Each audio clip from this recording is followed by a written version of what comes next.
The Phantom Wolf and the Haunting of the Hexham Heads. Welcome back guys, we are here with another mystery video. In this video we are going to talk about the Phantom Wolf. In 1971, the Robson family, who lived in Hexham, in the county of Northumberland in the far north of England, were driven away from their house due to some strange occurrences. These occurrences were reported to have begun for them only after they discovered two stone heads in their garden.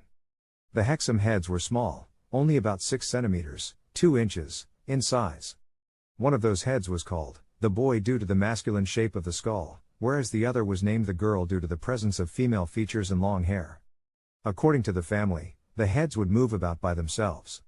And that wasn't all, the haunting of the Hexham heads had just begun. Perhaps the most horrifying occurrence in the early days was witnessed by one of the family children. The front door to the family home opened itself as they passed, and outside was a terrifying half-sheep, half-human creature.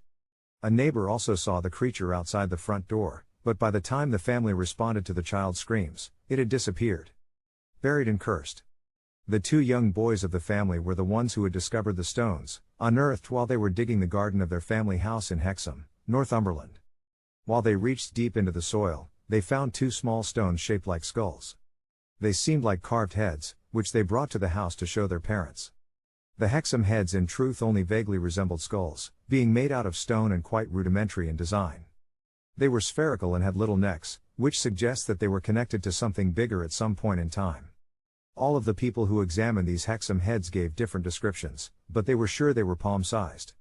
These stones were no masterpiece art but were just basic approximations of a human face. The discovery of these stones didn't just bring curiosity but also a sign of terror. The Robson family started experiencing paranormal activities around the house.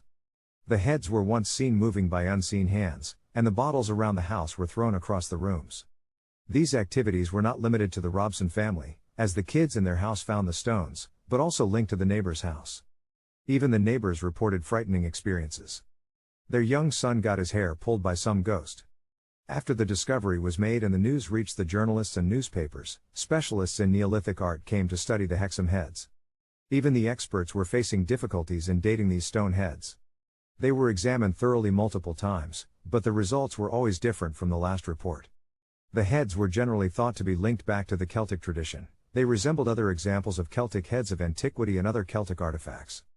Dr. Anne Ross, an expert on such art, took on the job of researching and analyzing the Hexham heads. But in taking on the heads she also exposed herself to the curse. Later she would outline in her reports that she saw a half-wolf, half-man figure walking around upstairs in her house.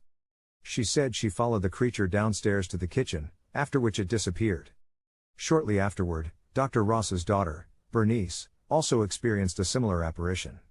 She felt a cold figure standing behind her, most times while the stone was in her possession. Soon, it became clear to all who lived there that these Hexham stones had some supernatural influence on them. The stones were removed from the house, and the haunting stopped. However, nobody could have foreseen what happened next. A man named Desmond Craig came forward who claimed that he had made the stones.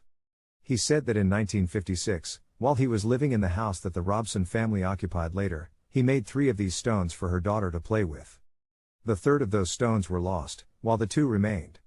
He said he used local water, sand and stone to craft the faces.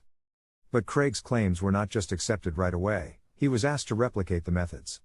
This he duly did, but his replicas were far cruder than what he claimed to have been created 16 years back. To add more complexity to the story, Professor Dearman, from the University of Newcastle, claimed that the Hexham heads were molded artificially, even though they were made from solid rock. Several researchers have spent their time with the Hexham heads over several years. Finally, the heads fell into the possession of Southampton University and were then passed on to a psychic in the year 1978. After that, the stones were presumed lost, as there is no present record of the location or guardian of those stone heads. What theories exist about them? As the heads were claimed earlier to have been descended from the Celtic traditions, it was presumed that the stones were cursed. Following that, there was a theory that the stones were linked to Nordic mythology, specifically the monster known as a wolver. This half-human wolfman closely matched the descriptions offered by Dr. Ross and her family. The wolver in mythology was a powerful spirit but was benevolent towards all humans until they provoked him. The townspeople of Hexham had what they thought to be good cause to fear the wolver, however. In 1904 the town had suffered from attacks from a creature described as a wild wolf. Many at the time thought the creature supernatural, and of course the link was made between the 1970s sightings and this earlier monster. The 1904 wolf was ultimately killed by a passing train while running away from the fields after killing livestock.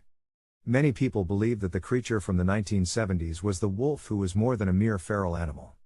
The power of Hexham heads, they said, was helping the wolf to live again.